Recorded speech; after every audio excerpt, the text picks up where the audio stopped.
তো আজকে এটা কোথায় এসেছিলাম, আর বান্দরের হাত থেকে কলা পড়ে গেল।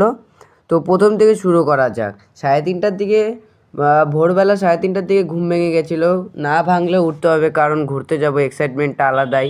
তার জন্য বেরিয়ে গেছিলাম। এখান থেকে আমরা যাচ্ছিলাম তিনদারিয়া হয়ে পাহাড়ে কার্শিয়াং যাওয়ার জন্য। তো আমরা এখান থেকে পাহাড় হয়ে যাচ্ছিলাম। তো এখান থেকে যাওয়ার সময় খুবই ভালো লাগছিলো, সাইডে কত সুন্দর ভিউ। এখানে তিনদারিয়াতে আমরা দাঁড়িয়েছিলাম। এখানে তিনদারিয়ার ভিউটা দেখলে অসাধারণ। ভালো ফোন থাকলে আরও ভালো মতন দেখানো যায়, যেহেতু অত ভালো ফোন নেই। তো এখান থেকে যেতে যেতে কার্শিয়াংয়ের সামনে চলে এসেছিলাম আমরা।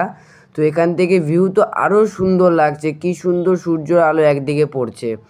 তো এখানে এসে তো এখানে দেখি কার্শিয়াং এটা রেল স্টেশন। তো এখানে এটা দেখছি, এখানে কত ভালো লাগছে। তো এখান থেকে আমরা একটু নামলাম, আমি নেমে চলো কত সুন্দর ভিউয়ের মজা নিচ্ছিলাম। তো এখানে সেই সুন্দর আজকে ওয়েদার ছিল, 7:30 মাত্র বাজে, তাতে কত সুন্দর ওয়েদার। তো এখান থেকে আমরা দুটো ঠাকুরকে দেখলাম, দেখে আমরা এখানে বসেছিলাম গাড়িতে আমি।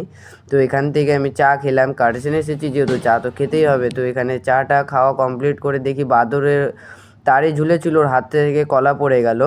সেটাই দেখতে দেখতে লাগলাম। তো দেখতে দেখতে আমি এখান থেকে বেরিয়ে গেছিলাম বাড়ি যাওয়ার জন্য। তো এখান থেকে এখন যাচ্ছি বাড়ি। তো এখানকার ওয়েদারটা, আমাদের শিলিগুড়ির ওয়েদারটাও আজকে খুবই ভালো।